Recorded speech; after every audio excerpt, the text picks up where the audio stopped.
Good evening dear students. Previous video में last lecture में हम लोगों ने स्टार्ट किया था polydentate ligands and polydentate ligands में मैंने लास्ट डिस्कस किया था ADTA, ethylene diamine tetra acetate. तो एक बार वापस उसको रिपीट करते हैं, फिर हम आगे बात करेंगे पॉलीडेंटल के बाद एम्बीडेंटल की। तो पॉलीडेंटल लिगेंड्स आप उसको बोलते हो जिस लिगेंड में मोर देन 2 डोनर एटम्स हो और कोऑर्डिनेशन साइट है। When the ligands having 2 donor atoms और coordination site then they are named as polydental ligands. जैसा कि लास्ट लेक्चर में मैंने डिस्कस किया था ADTA और ADTA -4 लिया था और ADTA -4 को हम ऐसे भी लिख सकते हैं। ADTA -4 को हम लोग यूं रिप्रेजेंट कर सकते हैं ENOAC। OAC ये एसीटेट है, OAC होल 4 पूरा नेमिंग तो होगा इथिलीन डाइअमाइन टेट्रा एसीटेट। जैसे कि देखो इथिलीन का फॉर्मूला ये CH2 और ये NH2 है। यह है हमारा इथिलीन डाइअमाइन। अब इथिलीन डाइअमाइन में 4 एसीटेट, यदि 4 हाइड्रोजन को रिप्लेस करके 4 एसीटेट अगर मैं यहाँ पर रख दूंगा तो फॉर्मूला हो जाएगा इथिलीन डाइअमाइन, नेमिंग हो जाएगा इथिलीन डाइअमाइन टेट्रा एसीटेट। जैसे ये पूरा का पूरा EN है, इथिलीन डाइअमाइन है और इस इथिलीन डाइअमाइन में डोनर एटम ये दोनों के दोनों नाइट्रोजन है। अब मैं यहाँ पे हाइड्रोजन को रिप्लेस करके ये एसीटेट पुट कर रहा हूँ। यहाँ पे हाइड्रोजन को रिप्लेस करके ये मैंने एसीटेट पुट कर दिया। तो अब ये एसीटेट में डोनर एटम जो है ऑक्सीजन है। अब यहाँ भी मैं हाइड्रोजन की जगह पे ये एसीटेट रख रहा हूँ। यहाँ पे ये CH2 COO नेगेटिव और यहाँ पे COO नेगेटिव। तो यहाँ पे 4 एसीटेट के ये 4 ऑक्सीजन डोनर हो गया और इथिलीन डाइअमाइन के ये 2 नाइट्रोजन डोनर हो गया। अब इसमें टोटल 6 डोनर है। अब 6 डोनर कैसे हैं जरा देख लो कि टोटल 6 डोनर कैसे हैं। ये तो 2 ऑक्सीजन एटम यहाँ पे है, यहाँ भी 2 ऑक्सीजन एटम है और ये 2 नाइट्रोजन एटम है। तो इसको हम लोग ने लास्ट लेक्चर में बोला था ये हेक्साडेंटेट। तो इसको हम बोलेंगे हेक्साडेंटेट लिगेंड और ये अनसिमेट्रिकल हेक्साडेंटेट लिगेंड है और शॉर्ट में इसको ADTA -4 बोलते हैं और इसको हम बोल सकते हैं ENOAC होल 4 लिख सकते हैं। एंड पूरा नेमिंग जो होगा इसका ethylene diamine, ethylene diamine tetra acetate,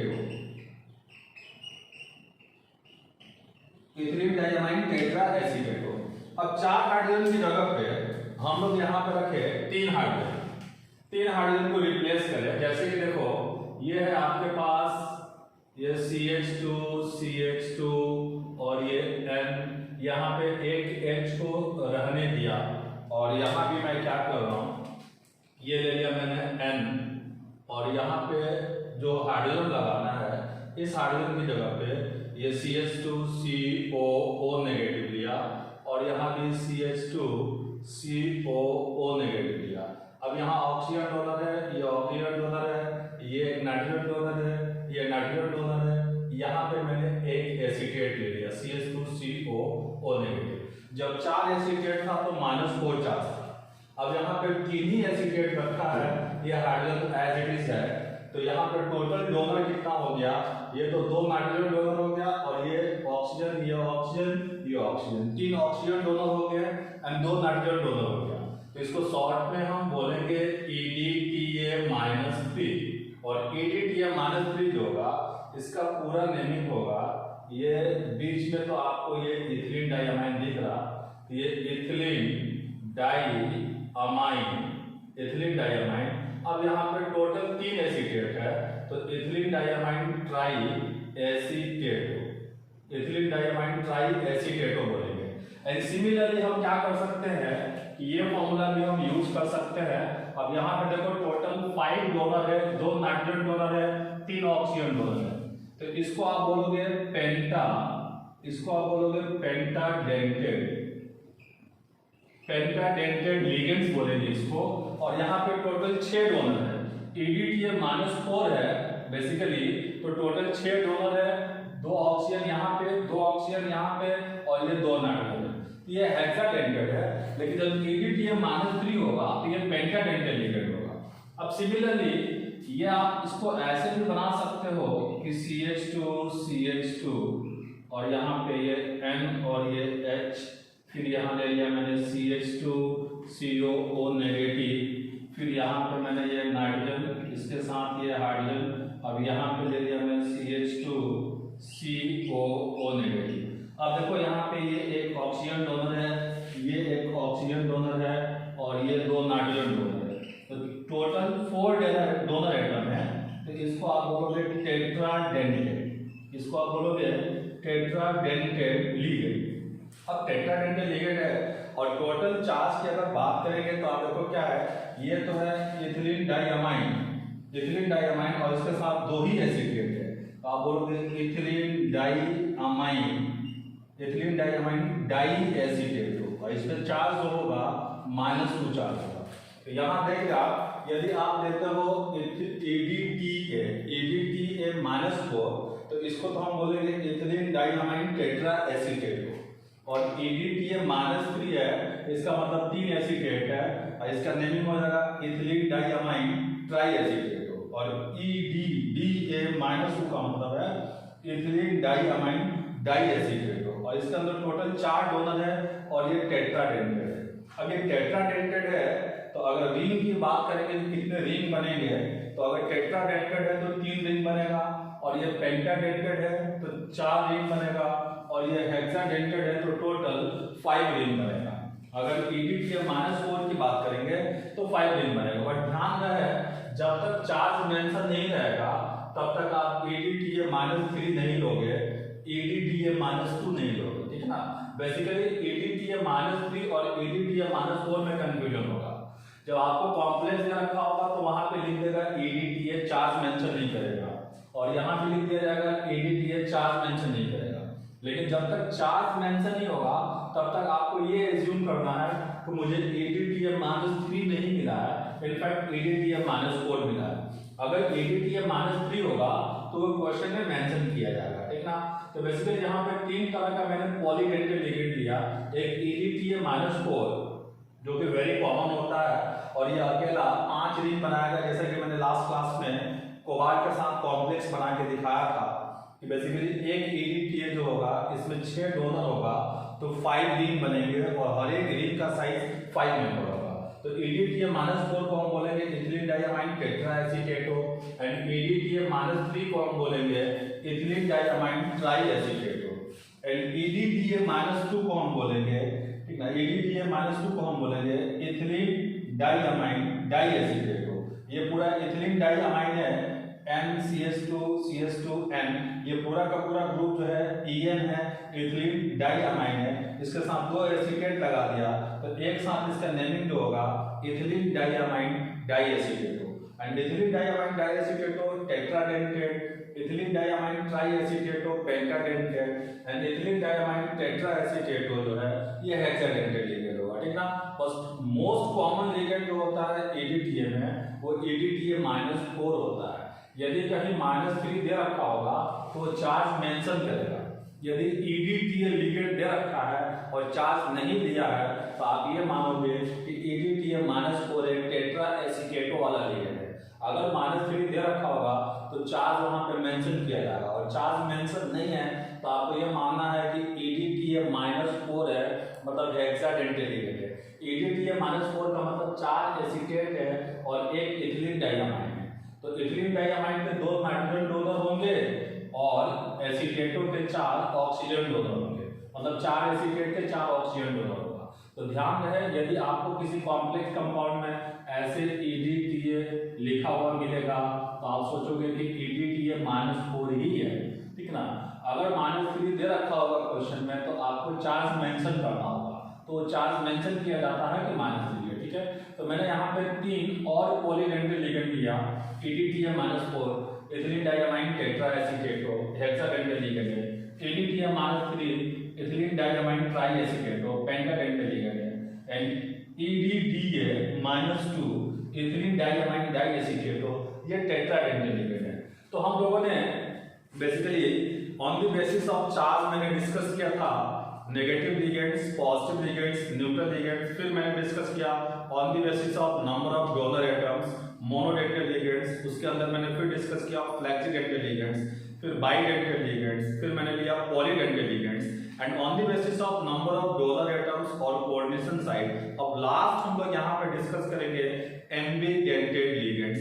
and ambidentate ligand simply आप उसको बोलते हैं जिसमें दो डोनर एटम्स होते हैं but at the time of coordination उन दोनों में से कोई एक ही डोनर जो होता है कोऑर्डिनेशन में इन्वॉल्व होता है, और ऐसे लिगेंड को हम लोग एम्बीडेंटेड बोलते हैं। तो हम लोग आगे बात करेंगे यहाँ पे on the basis of number of donor atoms और कोऑर्डिनेशन साइट के अंदर एम्बीडेंटेड लिगेंड का डिस्कशन करेंगे। And ambidentate ligands are those ligands having two different donor atoms but at the time of coordination they can coordinate either of the two donor sites। दो different donor atom तो होंगे लेकिन eight ए time उनमें से कोई एक ही coordinate करे, तो वैसे लिगेंड को हम लोग एम्बीडेंटेड लिगेंड बोलेंगे। तो लास्ट लिगेंड में यहाँ पे डिस्कस करूंगा एम्बीडेंटेड लिगेंड।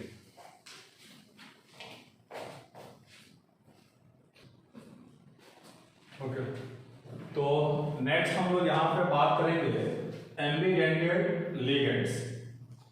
जैसा कि मैंने पहले भी बताया कि उन लिगेंड्स को हम एम्बीडेंटेड लिगेंड्स बोलते हैं जिसमें दो डिफरेंट डोनर एटम्स हो but at the time of coordination उनमें से कोई एक डोनेट कर सकता हो, नॉट ओनली वन। यदि ओनली वन की बात करेंगे तो वो मोनोडेंटेड कहलाएगा, और एम्बीडेंटेड में दो अलग अलग डोनर एटम होंगे बट उनमें से कोई एक डोनेट कर सकता है, तो वैसे लिगेंड को हम लोग एम्बीडेंटेड लिगेंड बोलेंगे। जैसे मैंने डिफाइन किया है when the ligands contain two different donor sites, when the ligands contain two different donor sites but at the time of coordination such ligand can coordinate to the central metal atom or ion। Central metal atom और ion, central metal atom neutral भी हो सकता है, उसके ऊपर charge हो सकता है, इसलिए मैंने आयन लिया। To the central metal atom और ion through either of the two donor sites are called ambidentate ligands. जैसे देखो मैंने Cl नेगेटिव लिया है। अब Cl नेगेटिव के अंदर यहाँ देख लेंगे कि जो डोनर एटम है यहाँ पे Cl नेगेटिव के अंदर जो डोनर एटम है, ये Cl नेगेटिव में जो डोनर एटम है, इनफैक्ट डोनर एटम जो है यहाँ पे कार्बन डोनर है, लेकिन अगर मैं Cl नेगेटिव की जगह पे यहाँ पे Nc नेगेटिव लूं तो Nc नेगेटिव के अंदर इनफैक्ट जो डोनर एटम है, ये डोनर एटम जो है यहाँ पे नाइट्रोजन डोनर है। और यहाँ पे एक बार वापस में इस स्ट्रक्चर को ऊपर की तरफ लिख रहा हूँ, ये इनफैक्ट ये Cl नेगेटिव लिया। अब Cl नेगेटिव में आप देखो कि यहाँ डोनर जो है ये कार्बन है और इसको सिंपली हम साइनाइड बोलते हैं, और साइनाइड के अंदर जो डोनर है इनफैक्ट कार्बन है। लेकिन जैसा कि आपको पता है कि जब लैगेंड की तरह ये एनाइन बिहेव करेगा तो लास्ट लेटर E को हम O में रिप्लेस कर देते हैं। तो जब ये लैगेंड की तरह बिहेव करेगा तो इसको हम साइनाइडो बोलेंगे, और ओल्ड कन्वेंशन में पूरा का पूरा आइड को O में रिप्लेस करके लिखते हैं। तो साइनाइडो की जगह पे आप इसको सिंपली साइनो भी लिख सकते हैं। अब उसी तरह से मैंने ये Nc नेगेटिव इसको यूं लिख दिया जाए, ये Nc नेगेटिव लिख दिया जाए, तो Nc नेगेटिव के अंदर जो डोनर है ये नाइट्रोजन डोनर है। और जब यहाँ नाइट्रोजन डोनर है तो इसका एक्चुअल नेमिंग जो होता है ये आइसोसाइनाइड होता है, इसका एक्चुअल नेमिंग आइसोसाइनाइड होता है। लेकिन जब ये लैगेंड की तरह काम करेगा, तो आइसोसाइनाइड की जगह पे इसको आप बोलोगे आइसोसाइनाइडो। या आप इसको और बोल सकते हैं आइसोसाइनो, पूरा आई को ओ में रिप्लेस कर सकते हैं, इसको हम और भी बोल सकते हैं आइसोसाइनो। या ध्यान है यहाँ पे इनफैक्ट जब कार्बन डोनर है तो साइनो बोल रहा हूँ, लेकिन जब नाइट्रोजन डोनर होगा तो यहाँ एक और नेमिंग ले सकते हैं, यहाँ आप लिख सकते हैं साइनो एन। साइनो एन का मतलब साइनो के अंदर डोनर एटम जो है नाइट्रोजन डोनर है, डोनर एटम जो है नाइट्रोजन डोनर है। जैसे देखो मैं एक लिगेंड ले रहा हूँ यहाँ पे CnO नेगेटिव एंड एक लिगेंड लिया मैंने NCO नेगेटिव। अब यहाँ जरा देखो CnO नेगेटिव को आप बोलते हैं साइनेट, एक्चुअल नेमिंग इसका साइनेट है, और इसका एक्चुअल नेमिंग जो होता है आइसोसाइनेट, आइसोसाइनेट बोलते हैं।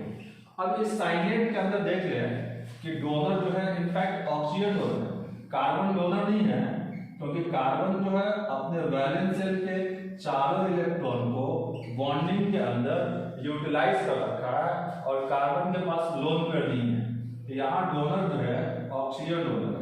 अब एक्चुअल नेमिंग साइनेट है, लेकिन जब ये लिगेंड की तरह काम करेगा तो साइनेट की जगह पे इसको हम बोलते हैं साइनेट, साइनेट बोलते हैं, ठीक है ना। अब यहाँ पे डोनर नाइट्रोजन है, कार्बन के पास लोन पेयर तो है नहीं, ना ये ट्रिपल बॉन्ड हो गया, अब नाइट्रोजन के पास लोन पेयर है। अब आइसोसाइनेट से इसको हम आइसोसाइनेटो बोलेंगे, आइसोसाइनेटो बोलेंगे। ध्यान रहे इसका एक और नेमिंग हो सकता है, जैसे आप इसको बोल रहे हो साइनेटो, तो इसको भी हम लिख सकते हैं साइनेटो। अब साइनेटो में यहाँ पे ऑक्सीजन डोनर ना होकर नाइट्रोजन डोनर है, यहाँ डोनर एटम हम मेंशन कर सकते हैं और इसको हम बोल सकते हैं साइनेटो एन, इसको हम बोल सकते हैं साइनेटो एन। तो Cn नेगेटिव के अंदर यदि कार्बन डोनर है तो सिंपली इसको साइनो बोलते हैं या साइनाइडो बोलते हैं, एक्चुअल नेमिंग साइनाइड है, लेकिन जब ये Cn नेगेटिव कॉम्प्लेक्स कंपाउंड के अंदर लैगेंड की तरह काम करेगा तो इसको साइनाइडो बोलेंगे या साइनो बोल सकते हैं, ठीक है ना। अब कार्बन की जगह पर नाइट्रोजन डोनर होगा, इसको हम Nc नेगेटिव लिखेंगे, और Nc नेगेटिव में नाइट्रोजन डोनर है, एक्चुअल नेमिंग इसका आइसोसाइनाइड है, लेकिन जब लैगेंड की तरह काम करेगा तो आइसोसाइनाइडो या आइसोसाइनो बोलेंगे, या हम इसको और भी बोल सकते हैं साइनो एन। मतलब साइनो जैसा कंपाउंड है, Cn नेगेटिव को आप साइनो बोलते हो जब उसके अंदर डोनर कार्बन है, लेकिन जब कार्बन डोनर की जगह नाइट्रोजन डोनर होगा इसको हम साइनो एन बोल सकते हैं। अब CnO नेगेटिव में डोनर जो है ऑक्सीजन है, एक्चुअल नेमिंग इसको साइनेट बोलते हैं, लेकिन जब ये लैगेंड की तरह काम करेगा तो इसको साइनेटो बोलेंगे। अब साइनेटो के अंदर डोनर ऑक्सीजन है, लेकिन जब डोनर नाइट्रोजन हो जाएगा तो इसको हम बोलेंगे आइसोसाइनेटो, या और भी बोल सकते हैं साइनेटो एन। आइसोसाइनेटो को और भी लिख सकते हो साइनेटो एन। अब साइनेटो एन का मतलब डोनर एटम वहां पे नाइट्रोजन है।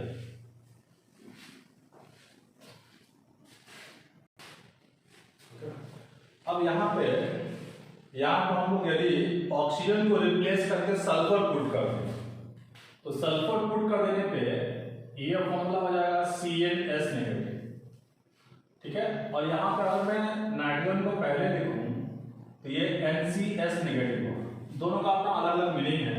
इसको आप साइनेट बोल रहे हो और ऑक्सीजन को हटा के सल्फर रख दिया तो इसका एक्चुअल नेमिंग थायोसाइनेट होगा, थायोसाइनेट होगा।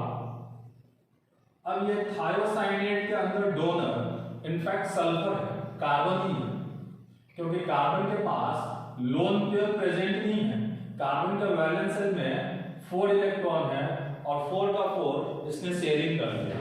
अब थायोसाइनेटो के अंदर डोनर इनफैक्ट सल्फर है, ठीक है ना।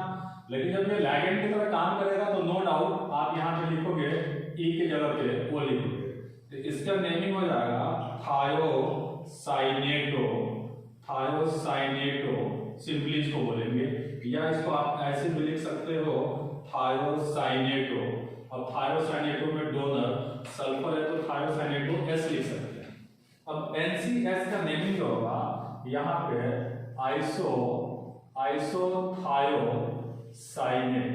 अब आइसोथायोसाइनेट को आप और भी लिख सकते हैं यहाँ पे, इनफैक्ट देखो अब यहाँ डोनर जो है ये नाइट्रोजन डोनर है।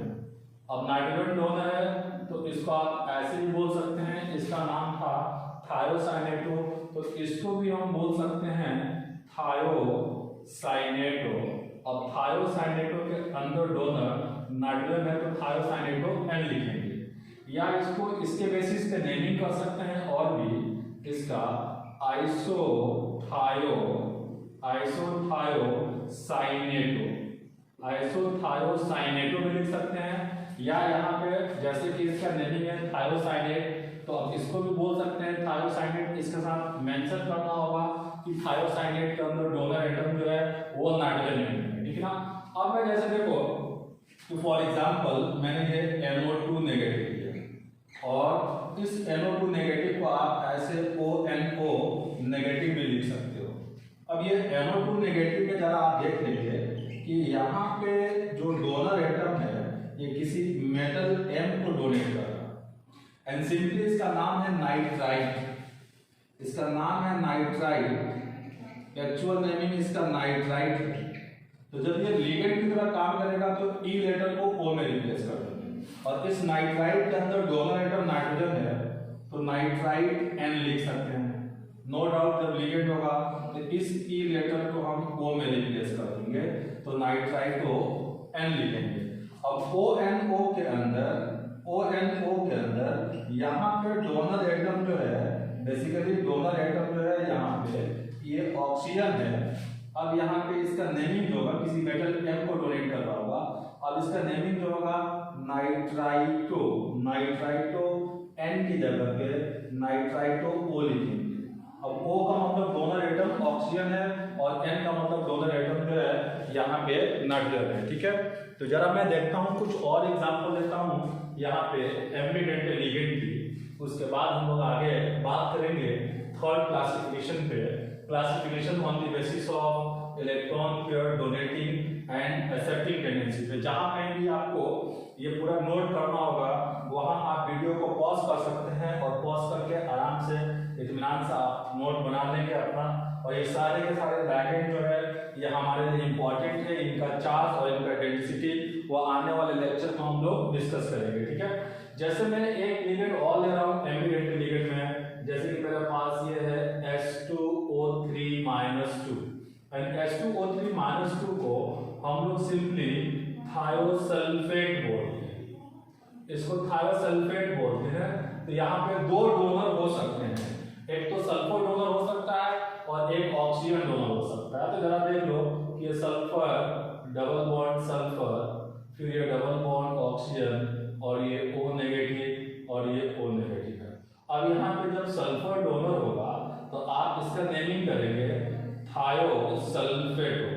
थायोसल्फेटो, सल्फर डोनर है तो S लिखेंगे। लेकिन जब ऑक्सीजन डोनर होगा तो आप जरा देख लें कि ये ऐसे फ्लिप करके डोनेट करेगा, ये डबल बॉन्ड S, ये डबल बॉन्ड S और ये O नेगेटिव और ये O नेगेटिव। नो डाउट यहाँ डबल बॉन्ड और लोन पेयर कॉन्जुगेशन में है तो रेजोनेंस होगा, और यहाँ पे इसके पास लोन पेयर है और अगर ऑक्सीजन डोनर होगा तो इसको आप बोलेंगे थायोसल्फेटो के अंदर डोनर ऑक्सीजन है तो थायोसल्फेटो O लिखेंगे। तो आपने ये देखा कि भाई एक ऐसा लिगेंड जिसमें दो डोनर एटम हो, दो डिफरेंट डोनर एटम हो, but at the time of coordination उनमें से कोई एक डोनेट कर सकता हो, तो वैसे लिगेंड को हम एम्बिडेंट लिगेंड बोलते हैं। जैसे कि हमारे पास Cn नेगेटिव हो गया, Cn नेगेटिव, ठीक ना, इसका डिफरेंट लिंकेज जो हो सकता है वो Nc नेगेटिव हो सकता है, CnO NCO, ठीक है, NO2 ONO, इस तरह के हम लिगेंड हम दे सकते हैं, ठीक है ना। जैसे यहाँ पे देखो आप इसको बोल रहे हो NO2 नेगेटिव को आप बोल रहे हो नाइट्राइट। अब यहाँ से ऑक्सीजन को हटा के अगर मैं सल्फर वहां पे पुट कर दूं तो उसको हम बोलेंगे थायोनाइट्राइट। और थायोनाइट्राइट के अंदर आप देख लो कि क्या क्या डोनेटिंग पोजीशन हो सकता है थायोनाइट्राइट में। थायोनाइट्राइट के अंदर क्या क्या डोनेटिंग पोजीशन हो सकता है, जरा हम इसकी बात कर लेते हैं। जैसे देखेंगे कि ये आप इसको बोल रहे हो NO2 नेगेटिव, अब NO2 नेगेटिव में से ऑक्सीजन एक रिप्लेस करके वहां पे सल्फर रख दिया, जैसे ये NOS नेगेटिव। अब NOS नेगेटिव में देखो क्या क्या डोनेशन हो सकता है, ये S नेगेटिव हो गया। अब यहाँ तीन अलग अलग डिफरेंट डोनर हो जाएंगे। अब इसका नाम है थायोनाइट्राइट, अब थायोनाइट्राइट में अब थायोनाइट्राइटो बोलेंगे, थायोनाइट्राइटो। अब थायोनाइट्राइटो के अंदर ऑक्सीजन को रिप्लेस करके सल्फर रखा, जिसके लिए प्रीफिक्स मैंने थायो लगाया, और यहाँ यदि डोनर नाइट्रोजन है इसको थायोनाइट्राइटो N बोलेंगे, ठीक है। और यदि यहाँ पे डोनर ऑक्सीजन होगा तो ऑक्सीजन डोनर होगा तो बेसिकली क्या हो जाएगा, इसका नेमिंग हो जाएगा थायोनाइट्राइटो, थायोनाइट्राइटो O हो जाएगा, थायोनाइट्राइटो O बोलेंगे, इसका नेमिंग ही हो जाएगा, ठीक ना। लेकिन अगर यहाँ पे सल्फर डोनर होगा लाइक दिस, ये सल्फर डोनर है, तो सल्फर डोनर है तो इसको हम बोलेंगे थायोनाइट्राइटो, थायोनाइट्राइटो S बोलेंगे। तो यहाँ पे तीन अलग अलग तरह के लिंकेज बन सकते हैं, और इन लिंकेज का यूज हम लोग इवन लिंकेज आइसोमेरिज्म में करेंगे। डिफरेंट टाइप के जो लिंकेज आइसोमर बनाएंगे वहां पर हम यूज करेंगे। मैंने क्या दिखाया कि NO2 नेगेटिव को हम नाइट्राइट बोलते हैं, जब लिगेंड की तरह काम करेगा तो नाइट्राइटो बोलेंगे, और इसका नेमिंग मैंने नाइट्राइटो N इसलिए लिया है क्योंकि यहाँ डोनर नाइट्रोजन है। अब यहाँ डोनर ऑक्सीजन है तो नाइट्राइटो O बना। अब यहाँ से मैंने क्या किया, ऑक्सीजन को रिप्लेस करके सल्फर पुट कर दिया, तो मुझे मिला NOS-1, और NOS-1 को हम बोलेंगे थायोनाइट्राइटो। और यदि डोनर नाइट्रोजन है तो थायोनाइट्राइटो N, यदि डोनर ऑक्सीजन है तो थायोनाइट्राइटो O, यदि डोनर सल्फर है तो थायोनाइट्राइटो S। तो इस तरह के हमारे पास कुछ लिंकेज, इस तरह के हमारे पास कुछ एम्बिडेंट लिगेंड्स होते हैं। एक्चुअली एम्बिडेंट लिगेंड जो होते हैं बेसिकली मोनोडेंटेड होते हैं। Basically ambidentate ligands are monodentate but it may be bidentate also. ये बाइडेंटेड भी हो सकते हैं, बट इन जनरल जो मैक्सिमम एग्जांपल मिलेगा वो मोनोडेंटेड का मिलेगा, मतलब एक डोनर का मिलेगा। देखो मोनोडेंटेड और एम्बिडेंटेड में एक बेसिक डिफरेंस क्या है कि मोनोडेंटेड के अंदर ओनली वन डोनर एटम होता है, बट एम्बिडेंट लिगेंड जो होता है उसमें दो डिफरेंट डोनर एटम होंगे, but at the time of coordination उनमें से कोई एक डोनेट कर सकता हो, तो वैसे लिगेंड को हम लोग एम्बिडेंट लिगेंड बोलते हैं। और ये सारे के सारे एग्जांपल जो है एम्बिडेंट लिगेंड्स के हैं, ठीक है ना। तो ambidentate ligands are generally monodentate but it may be bidentate also. तो मैं यहाँ पे बाइडेंटेड एम्बिडेंटेड कुछ ऐसे एग्जांपल दूंगा जो कि लिगेंड बाइडेंटेड होगा बट वो काम करेगा एम्बिडेंटेड की तरह। मैंने क्या बोला कि ambidentate ligands are generally monodentate but it may be bidentate also.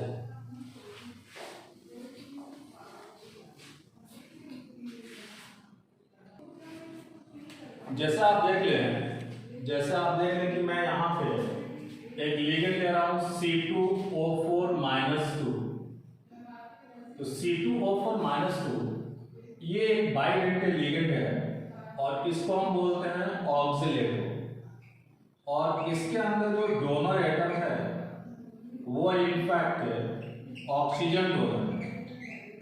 यहाँ पे जो डोनर एटम है ये ऑक्सीजन डोनर है, ठीक ना।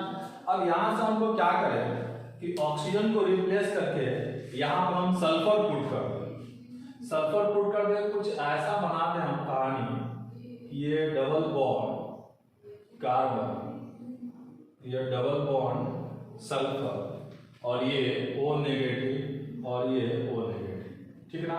वहां से मैंने ऑक्सीजन को रिप्लेस करके सल्फर पुट कर दिया, उसको आप ऑक्सिलेटो बोलते हैं, तो इसको आप बोलेंगे थायो ऑक्सिलेटो बोलेंगे। एंड थायो ऑक्सिलेटो में यदि डोनर ऑक्सीजन है तो इसको आप बोलेंगे थायो ऑक्सिलेटो O। लेकिन ऐसा भी सिचुएशन हो सकता है कि ऑक्सीजन डोनर ना होकर यहाँ पे सल्फर डोनर एटम हो, यहाँ पे डबल बॉन्ड S, ये डबल बॉन्ड S। तो अगर दोनों सल्फर डोनर है तो इसका नेमिंग हो जाएगा यहाँ पे थायो ऑक्सिलेटो, यहाँ पे दोनों सल्फर डोनर है ये SS लिखेंगे। अब यहाँ दोनों ऑक्सीजन डोनर है तो O लिखेंगे। तो बेसिकली ये थायो ऑक्सिलेटो O हो गया, ये थायो ऑक्सिलेटो S हो गया। बट ऐसा भी सिचुएशन हो सकता है कि ये कार्बन ये O नेगेटिव, ये डबल बॉन्ड सल्फर, फिर यहाँ पे डबल बॉन्ड सल्फर और फिर यहाँ पे ये आ गया एक O नेगेटिव। अब यहाँ डोनर ये एक ऑक्सीजन हो और एक सल्फर हो, तो इस लिगेंड को हम बोलेंगे ना, इस लिगेंड को हम बोलेंगे थायोऑक्सिलेटो। थायोऑक्सिलेटो, थायोऑक्सिलेटो, और यहाँ पे डोनर ऑक्सीजन सल्फर है तो OS बोलेंगे, थायोऑक्सिलेटो OS लिखा जा सकता है। तो बेसिकली ये एक ऑक्सिलेटो बाइडेंटेड लिगेंड है जिसमें दोनों डोनर ऑक्सीजन है, बट ये एम्बीडेंटेड नहीं है, ये एम्बीडेंटेड नहीं है। बट यहाँ से ये दो ऑक्सीजन को हटा के यहाँ दो सल्फर रख दूँ तो अब इसका केमिकल फॉर्मूला हो जाएगा C2O2 S2 -2 and C2O2 S2 -2 को हम बोलेंगे थायोऑक्सिलेटो। अब थायोऑक्सिलेटो में यदि दोनों डोनर ऑक्सीजन है तो थायोऑक्सिलेटो OO, एंड दोनों डोनर यदि सल्फर है तो थायोऑक्सिलेटो SS, यदि डोनर ऑक्सीजन सल्फर है तो थायोऑक्सिलेटो OS बोलेंगे, ठीक है ना। तो हमारे पास ऐसे बहुत सारे लिगेंड्स हैं, ठीक ना, मोनोडेंटेड लिगेंड्स या बाइडेंटेड लिगेंड्स जो कि एम्बीडेंटेड की तरह काम कर सकते हैं। बट ध्यान रहे कि generally ambidentate ligands are monodentate but it may be bidentate also, जैसे कि मैंने थायोऑक्सिलेटो के लिए बनाया है, ठीक ना। ऑक्सिलेटो से ऑक्सीजन को रिप्लेस किया, वहां सल्फर पुट कर दिया, उसका नेमिंग हो गया थायोऑक्सिलेटो। जब डोनर ऑक्सीजन होगा तो थायोऑक्सिलेटो O, जब दोनों डोनर सल्फर होगा तो थायोऑक्सिलेटो S, जब ऑक्सीजन और सल्फर डोनर होगा तो थायोऑक्सिलेटो OS बोलेंगे। अब हम लोग तीसरे क्लासिफिकेशन पे बात करेंगे, classification of ligands on the basis of electron pair donating and accepting property. तो on the basis of electron pair donating and accepting property दो तरह के लिगेंड्स होंगे, एक को हम बोलते हैं नॉर्मल और क्लासिकल लिगेंड्स एंड दूसरे को हम बोलते हैं नॉन क्लासिकल और पाई एसिड लिगेंड। ओके, तो अब हम लोग यहाँ पे थर्ड क्लासिफिकेशन डिस्कस करेंगे on the basis of electron pair donating and accepting tendency. तो on the basis of electron pair donating and accepting tendency, in fact होता क्या है कि हम दो तरह के लिगेंड्स लेते हैं, एक लिगेंड्स को हम बोलते हैं नॉर्मल और क्लासिकल लिगेंड्स एंड दूसरे लिगेंड्स को हम बोलते हैं नॉन क्लासिकल और pi acid ligand. Non classical और पाई एसिड लिगेंड बोलते हैं। अब देखो, पहला हम लोग बात करेंगे नॉर्मल और क्लासिकल लिगेंड्स एंड दूसरी हम बात करेंगे नॉन क्लासिकल और pi acid ligand. And non classical और पाई एसिड लिगेंड हमारे लिए वेरी वेरी इंपॉर्टेंट है। काफी बार आईटी में इस पे क्वेश्चन पूछे जा चुके हैं, नीट में भी क्वेश्चन इस पे काफी बार पूछे जा चुके हैं। अब मैं यहाँ पे बात करता हूँ, जरा देखेंगे नॉर्मल और क्लासिकल लिगेंड्स। देखो, नॉर्मल और क्लासिकल लिगेंड्स आप उसको बोलते हैं जिस लिगेंड में सिर्फ और सिर्फ लोन पेयर डोनेट करने की टेंडेंसी हो। जो लिगेंड सिर्फ और सिर्फ मेटल को अपना इलेक्ट्रॉन पेयर डोनेट कर सकते हो, वैसे लिगेंड्स को हम नॉर्मल और क्लासिकल लिगेंड्स बोलते हैं। तो आप डेफिनेशन देख लेंगे, when the ligands can only donate it's electron pair to the vacant orbital of central metal atom or ion through coordinate bond is called as normal or classical ligands। तो वे ligand जो सिर्फ और सिर्फ metal को loan पे donate कर सकते हो, जिनके पास अपना वैकेंट ऑर्बिटल नहीं हो ताकि वो मेटल से वापस लोन पे ले सके लिगेंड, ठीक ना।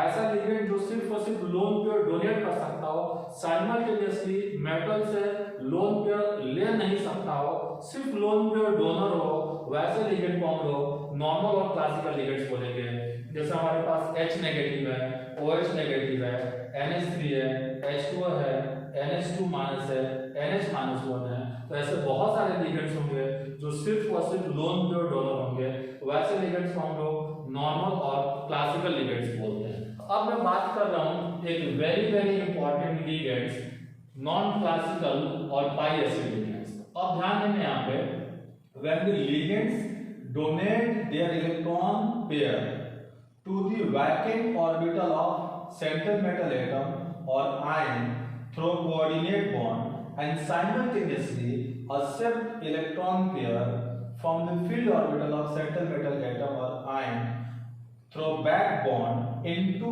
its vacant anti-bonding molecular orbital. Anti-bonding molecular orbital, pi star anti-bonding molecular orbital.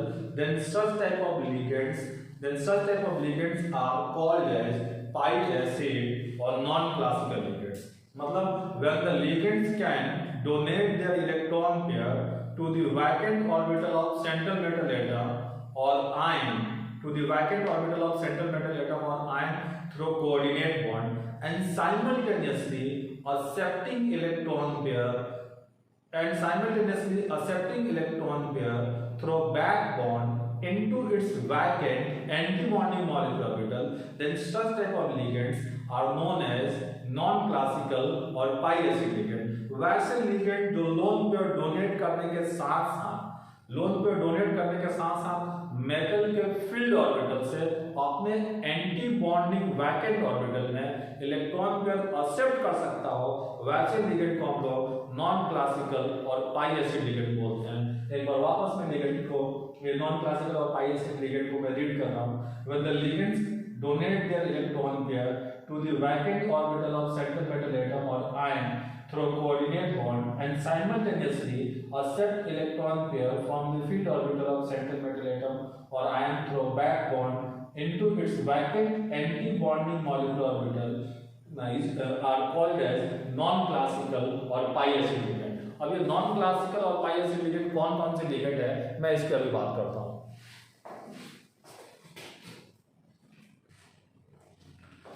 तो ओके डियर स्टूडेंट्स, मैंने बताया आप लोगों को कि नॉन क्लासिकल और पाई एसिड लिगेंड्स आप किसको बोलोगे? When the ligands can donate their electron pair to the vacant orbital of central metal atom through coordinate bond and simultaneously accept electron pair through back bond into its vacant anti bonding molecular orbital, then such type of ligands are called as non classical और pi acid ligands. जैसे देखो कि मैंने for example ये CO लिया है, फिर ये Cn नेगेटिव लिया है, फिर ये NO लिया है, ये PR3 लिया है। R की जगह पे कोई हाइड्रोजन हाईलाइट हो सकता है, जैसे F negative, Cl negative, Br negative, I negative या H नेगेटिव, ऐसे कुछ एटम हो सकते हैं। यहाँ R की जगह पे हाइड्रोजन, फ्लोरीन, ब्रोमीन, आयोडीन ऐसे एटम हो सकते हैं। ये C2H4 ये मैंने इथिन लिया है, C2H2 ये इथाइन लिया है या एसिटिलीन लिया है। तो ऐसे लिगेंड जो होते हैं इलेक्ट्रॉन पेयर डोनर भी होते हैं और साइमल्टेनियसली इलेक्ट्रॉन पेयर एक्सेप्टर भी होते हैं। तो ऐसे लिगेंड को हम पाई एसिड या नॉन क्लासिकल लिगेंड बोलते हैं। अब जरा देखो यहाँ पे सबसे इंपॉर्टेंट बात क्या है कि यहाँ पे मेटल और लिगेंड के एटम के बीच bond order, bond length, bond strength, इस तरह का क्वेश्चन पूछा जा सकता है। तो हम सारे लिगेंड पे एक एक करके बात करेंगे। मैं यहाँ सबसे पहले ये कार्बोनिल ले रहा हूँ, तो मैं यहाँ सबसे पहले ये कार्बोनिल की बात करूंगा, CO की बात करूंगा। सबसे पहले मैं CO की बात करूंगा। तो एक बार अच्छा होगा, बेटर होगा कि आप लोग पूरा का पूरा मॉलिक्यूलर ऑर्बिटल का वीडियो या आप मॉलिक्यूलर ऑर्बिटल थ्योरी का पूरा नोट्स एक बार अच्छे से रिवीजन करेंगे। तो यहाँ पे आपको साइनेर्जिक बॉन्ड, ठीक ना, साइनेर्जिक बॉन्ड और उसके एप्लीकेशन या उससे बनने वाले क्वेश्चंस अच्छे से क्लियर हो पाएंगे।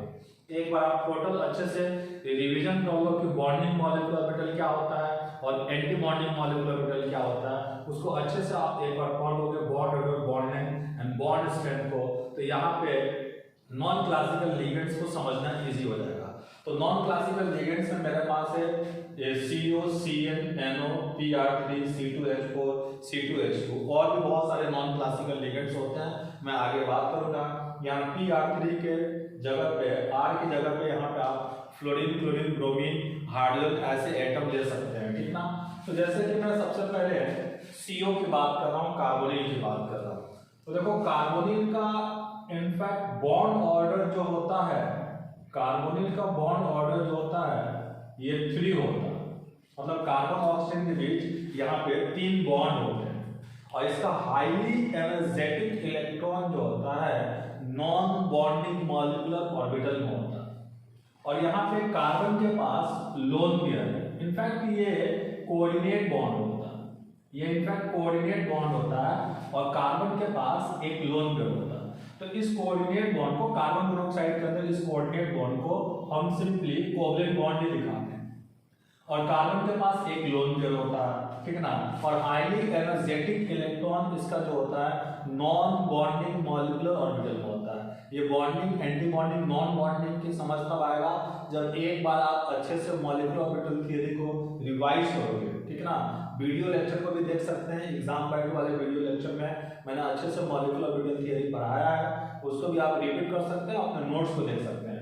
यहाँ देख लेंगे कि ये कोई मेटल M है और इस कोई मेटल M का ये कोई वैकेंट ऑर्बिटल है।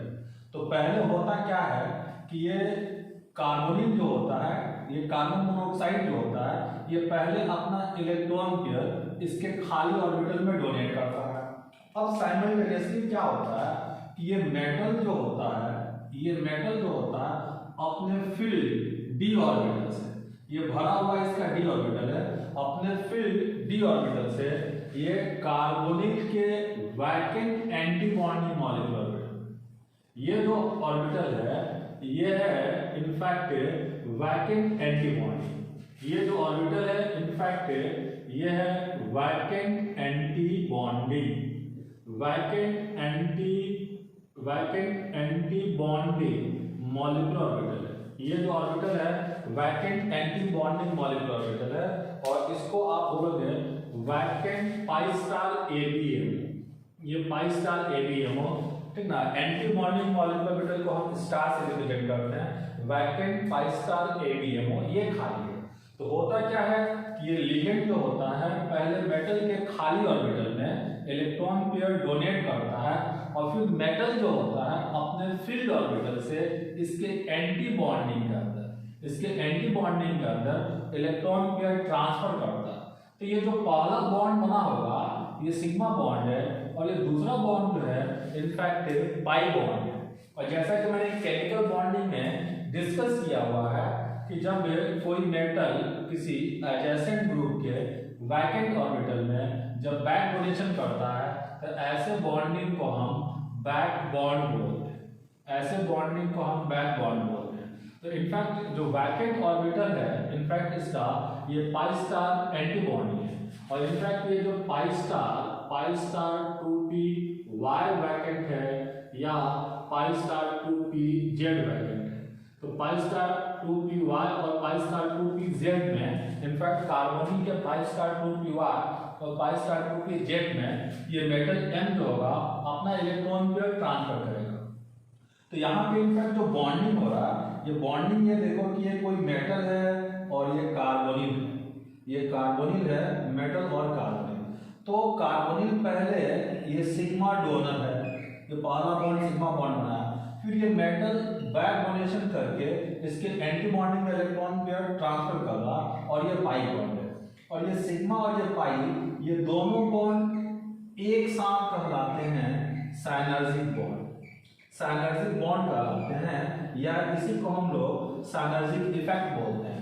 साइनर्जिक इफेक्ट का मतलब होता है एक या मतलब दो या दो से अधिक चीजों को एक साथ कंबाइन करके उसका इफेक्ट देखा जाए तो रिजल्टेंट इफेक्ट जो है वो फ्रूटफुल हो, वो फायदेमंद हो या मोर स्टेबल फॉर्म बनाए केमिस्ट्री के लैंग्वेज में बोले तो उस इफेक्ट को हम लोग साइनर्जिक इफेक्ट बोलते हैं। तो यहाँ देखेंगे आप कि बेसिकली क्या हुआ कि ये पहला बॉन्डिंग तो सिग्मा बॉन्ड है और ये दूसरा बॉन्ड जो है पाई बॉन्ड है। तो होगा क्या कि जब ये पहला बॉन्ड सिग्मा बॉन्ड और ये दूसरा bond pi bond that is back bond होगा तो ये मेटल और कार्बन के बीच जो डिस्टेंस होगा वो डिस्टेंस जो होगा वो घट जाएगा और इनफैक्ट मेटल और कार्बन के बीच डबल बॉन्ड कैरेक्टर आएगा एंड डबल बॉन्ड कैरेक्टर आने का मतलब बॉन्ड ऑर्डर बढ़ जाएगा एंड बॉन्ड ऑर्डर बढ़ने का मतलब स्टेबिलिटी जो होगा बढ़ जाएगा। तो पहले सिर्फ सिग्मा बॉन्ड था, जब ये बैक डोनेशन हुआ तो इनफैक्ट साइनर्जिक इफेक्ट बढ़ रहा। जब ये बैक डोनेशन हुआ तो मेटल और कार्बन के बीच बॉन्ड ऑर्डर बढ़ जाएगा, बॉन्ड लेंथ घट जाएगा, स्टेबिलिटी बढ़ जाएगा और इस इफेक्ट को हम बोलेंगे साइनर्जिक इफेक्ट बोलेंगे। तो जरा देखेंगे कि ये कार्बोनिल क्या है कि ये लोन पेयर डोनर है as well as lone pair acceptor है। और लोन पेयर ले कहां पे रहा, ये लोन पेयर ले रहा अपने vacant anti bonding molecular orbital में ले रहा, और vacant anti bonding molecular orbital में ले रहा, तो इनफैक्ट होगा क्या कि इस कार्बन मोनोऑक्साइड का बॉन्ड ऑर्डर जो होगा वो तो घट जाएगा, बट मेटल और कार्बन का जो बॉन्ड ऑर्डर होगा, मेटल और कार्बन के बीच जो बॉन्ड लेंथ होगा वो बढ़ जाएगा, क्योंकि पहले तो सिग्मा बॉन्ड बना, फिर जब ये बैक डोनेशन करेगा तो मेटल का ऑर्बिटल और इस कार्बन के ऑर्बिटल के बीच ओवरलैपिंग बढ़ने से इस मेटल और कार्बन के बीच डिस्टेंस कम हो जाएगा, और मेटल कार्बन के बीच डिस्टेंस कम होने के कारण इनफैक्ट बॉन्डिंग घट जाएगा और स्टेबिलिटी जो होगा बढ़ जाएगा। तो मैंने क्या देखा कि ये carbon monoxide that is carbonyl, ये लोन पेयर डोनर है, तो लोन पेयर डोनर को हम लुईस बेस बोलते हैं, एंड साथ ही साथ लोन पेयर एक्सेप्टर है तो इसको आप लुईस एसिड भी बोलोगे। तो यहाँ पे लिगेंड जो है लुईस बेस है as well as Lewis acid है, और यहाँ पे मेटल के लिए देखो ये मेटल लोन पेयर एक्सेप्टर है, इसका मतलब लोन पेयर एक्सेप्टर है, इसका मतलब लुईस एसिड है, और साथ ही साथ लोन पेयर डोनर है, इसका मतलब ये लुईस बेस है। तो यहाँ पे मेटल कार्बोनिल कॉम्प्लेक्स में यहाँ पे मेटल है और इसके साथ ये लिगेंड कार्बोनिल है और ये लिगेंड का नंबर X मान लिया, तो ऐसे कॉम्प्लेक्स में आप क्या देख रहे हो कि ये कार्बोनिल जो है lone pair donor as well as lone pair acceptor है, इसका मतलब ये कार्बोनिल जो है Lewis base as well as Lewis acid है, एंड मेटल जो है ये भी lone pair acceptor as well as lone pair donor है, तो इस मेटल को भी हम लोग Lewis acid as well as Lewis base बोल सकते हैं। अब देखिए बैक बॉन्डिंग के अंदर कहानी क्या है कि कौन सा बैक बॉन्डिंग हो रहा, इसका तो पाई स्टार 2py या पाई स्टार 2pz एंगेज होगा, और इसका जो ऑर्बिटल एंगेज होगा वो d ऑर्बिटल एंगेज होगा। तो जो बैक बॉन्डिंग होगा इनफैक्ट यहाँ पे लिगेंड का p ऑर्बिटल एंगेज होगा और मेटल का d ऑर्बिटल एंगेज होगा। तो जो बैक बॉन्डिंग होगा इस बैक बॉन्ड को pd पाई बैक बॉन्ड बोलेंगे, pd पाई बैक बॉन्ड बोलेंगे। तो यहाँ पे कुछ ऐसे क्वेश्चन भी बन सकते हैं कि इन मेटल कार्बोनिल कॉम्प्लेक्स या for the metal carbonyl complex which of the following statements are true or false, ऐसे क्वेश्चन बन सकता है। जैसे कि मैं एक स्टेटमेंट बना सकता हूँ कि इन मेटल कार्बोनिल कॉम्प्लेक्स ठीक ना CO that is carbonyl is act as Lewis base as well as Lewis acid, तो ये करेक्ट होगा। Metal is act as Lewis acid as well as Lewis base, ये भी स्टेटमेंट करेक्ट होगा। And जो pi bond की बात करेगा, जो बैक बॉन्डिंग की बात करेगा वो PD पाई बैक बॉन्डिंग होगा। मैं आगे डिटेल में बात करूंगा यहाँ पे साइनेजिक बॉन्ड, ठीक ना। ये आप सिंपली यूं सोचो कि पहले एक बॉन्ड था सिग्मा बॉन्ड इस कार्बोनिल और मेटल के बीच, जब ये बाई बॉन्ड बना तो मेटल और कार्बन का डिस्टेंस घट गया, बॉन्ड लेंथ घट गया, स्टेबिलिटी बढ़ गया। मतलब साइनेजिक इफेक्ट का मतलब होता है कि कुछ ऐसा नया चीज आके ऐड हो कि उस ऐड होने से बेसिकली स्टेबिलिटी बढ़ जाए, ठीक ना, स्टेबिलिटी बढ़ जाए, बॉन्ड लेंथ घट जाए, बॉन्ड ऑर्डर बढ़ जाए, ओवरऑल स्टेबिलिटी बढ़ जाए, तो वैसे इफेक्ट को हम लोग साइनेजिक इफेक्ट बोलेंगे। तो मैं आगे यहाँ पे डिटेल में चर्चा करूंगा, डिस्कशन करूंगा साइनेजिक इफेक्ट पे। जरा आप देखो कि जब ये आइसोलेटेड फॉर्म में होगा कार्बोनिल तो इसका बॉन्ड ऑर्डर 3 होगा, लेकिन जब कॉम्प्लेक्स में आ जाएगा तो इसका बॉन्ड ऑर्डर लेस देन 3 हो जाएगा। कैसे लेस देन 3 हो जाएगा? क्योंकि ये मेटल जो होगा अपने फील्ड ऑर्बिटल से इसके vacant anti bonding molecular orbital में इलेक्ट्रॉन ट्रांसफर करेगा, और जब इसके vacant anti bonding molecular orbital में इलेक्ट्रॉन ट्रांसफर करेगा तो भाई किसी भी मॉलिक्यूल के एंटी बॉन्डिंग के अंदर यदि इलेक्ट्रॉन का नंबर बढ़ेगा तो इंटर इलेक्ट्रॉनिक रिपल्सन बढ़ जाएगा, बॉन्ड ऑर्डर जो होगा वो घट जाएगा। जैसे सिंपली आप बॉन्ड ऑर्डर कैलकुलेट करने के लिए जो फॉर्मूला यूज करते हैं वो फॉर्मूला होता है number of electrons in bonding minus number of electron in anti bonding divided by 2। तो अगर ये मेटल बैक बॉन्डिंग के थ्रू इस कार्बोनिल के एंटी बॉन्डिंग में इलेक्ट्रॉन ट्रांसफर करेगा तो एंटी बॉन्डिंग में जब इलेक्ट्रॉन ट्रांसफर करेगा तो number of electrons in anti bonding में इंक्रीज कर जाएगा और बॉन्ड ऑर्डर जो होगा वो घट जाएगा। एंड बॉन्ड ऑर्डर घटने का मतलब बॉन्ड लेंथ बढ़ जाएगा। ध्यान देंगे यहाँ पे कि जब ये मेटल इस कार्बोनिल के एंटी बॉन्डिंग में इलेक्ट्रॉन ट्रांसफर करेगा तो इस कार्बोनिल का बॉन्ड ऑर्डर घट जाएगा, मतलब कार्बन ऑक्सीजन बॉन्ड ऑर्डर घट जाएगा और कार्बन ऑक्सीजन बॉन्ड लेंथ बढ़ जाएगा। लेकिन ध्यान दें इस मेटल और कार्बन के बीच मेटल और कार्बन के बीच इस बॉन्डिंग के कारण, इस पाई बॉन्डिंग के कारण मेटल और कार्बन के बीच बॉन्ड लेंथ घटेगा, स्टेबिलिटी बढ़ेगा। लेकिन कार्बन ऑक्सीजन के बीच बॉन्ड ऑर्डर घटेगा और बॉन्ड लेंथ बढ़ जाएगा। इस पे हम डिटेल में आगे डिस्कस करेंगे। तो साइनर्जिक इफेक्ट क्या होता है, आपने देखा कि भाई पहले एक बॉन्ड बने, फिर दूसरा एक बॉन्ड आया और ओवरऑल स्टेबिलिटी बढ़ा दे, तो उस इफेक्ट को हम लोग साइनर्जिक इफेक्ट बोलते हैं। तो हमने क्या देखा कि metal carbonyl complex, carbonyl is act as Lewis base as well as Lewis acid and metal is act as Lewis acid as well as Lewis base, ठीक ना। और जो यहाँ पे बैक बॉन्डिंग है, इस बैक बॉन्ड को हम pd बाई बैक बॉन्ड बोलेंगे, ठीक ना। तो हमारे पास ऐसे बहुत सारे लिगेंड्स होते हैं जो लोन पेयर डोनर होते हैं as well as lone pair acceptor होते हैं, और ऐसे लिगेंड्स को हम नॉन क्लासिकल और पाई एसिड लिगेंड्स बोलते हैं।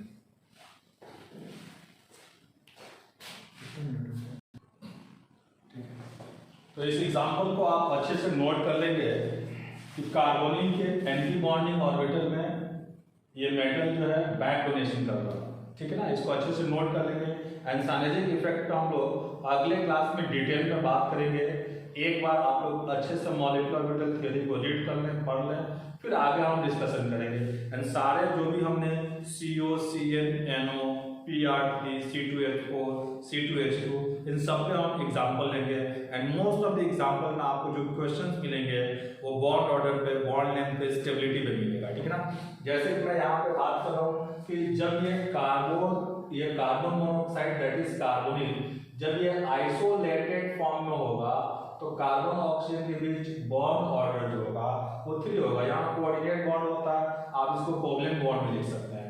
तो जब ये आइसोलेटेड फॉर्म में होगा तो मैंने यहाँ पे नोट किया हुआ है कि इन isolated state bond order of CO 3 होगा and bond length of CO, bond length of CO मतलब कार्बन ऑक्सीजन के बीच बॉन्ड लेंथ जो होता है 1.128 एंगस्ट्रॉम होता है। लेकिन जब ये CO एज ए लाइगेंड काम करेगा, जब ये कॉम्प्लेक्स बना लेगा, मेटल के साथ अटैच हो जाएगा, तो मेटल क्या करेगा कि अपने फील्ड ऑर्बिटल से इस कार्बन मोनोऑक्साइड के एंटी बॉन्डिंग में अपना इलेक्ट्रॉन पेयर ट्रांसफर करके देगा।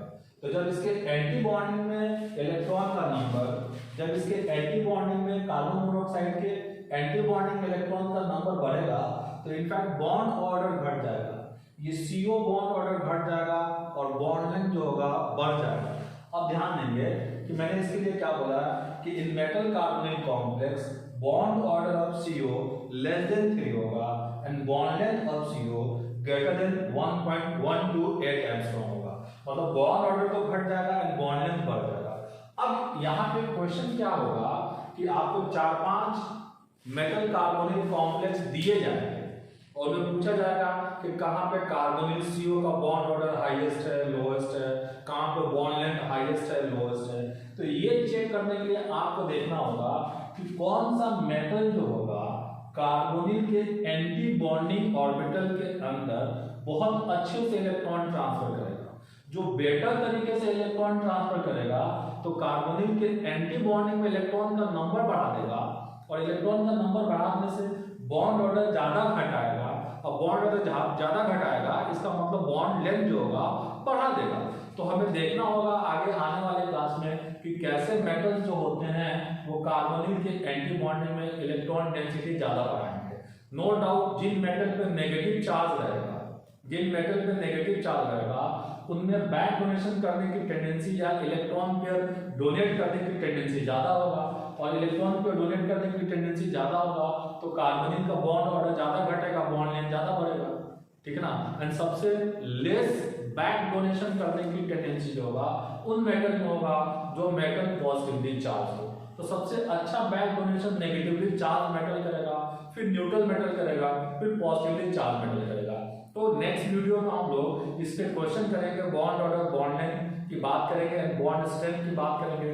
जो मैंने एग्जांपल में CO, CN, NO, C2H4, C2H2, PR3 ये नॉन क्लासिकल जो लिगेंड्स लिए हैं इनके एग्जांपल्स हम लेंगे। वहां पे बॉन्ड लेंथ, कितना ज्योमेट्री और bond strength and bond order से रिलेटेड हम लोग क्वेश्चन लेंगे। तो मेरे ख्याल से आप समझ चुके होंगे कि वेल लिगेंड जो लोन पे और डोनर भी हो एज वेल एज एक्सेप्टर भी हो तो वैसे लिगेंड्स को हम नॉन क्लासिकल और पाई एसिड लिगेंड बोलते हैं। ध्यान रहे मेटल से जब लिगेंड लोन पेयर लेता है तो वो अपने एंटी बॉन्डिंग ऑर्बिटल में लेता है जनरली, और एंटी बॉन्डिंग के अंदर इलेक्ट्रॉन डेंसिटी बढ़ने से इंटर न्यूक्लियर रीजन में रिपल्शन बढ़ जाएगा, बॉन्ड लेंथ बढ़ जाएगा, बॉन्ड ऑर्डर जो होगा घट जाएगा, और कहाँ ज्यादा घटेगा कहाँ कम घटेगा या कहाँ बॉन्ड इससे ज्यादा रहेगा कम रहेगा, इसका डिटेल डिस्कशन जो होगा हम आने वाले वीडियो लेक्चर में नेक्स्ट लेक्चर में हम लोग डिस्कस करेंगे। बट एक बात ध्यान रखना है कि अगले वीडियो देखने से पहले आप मॉलिक्यूलर ऑर्बिटल थियरी का एक बार अच्छे से रिवीजन कर लें, ठीक है ना। तो चलिए हम लोग मिलते हैं अगले लेक्चर में।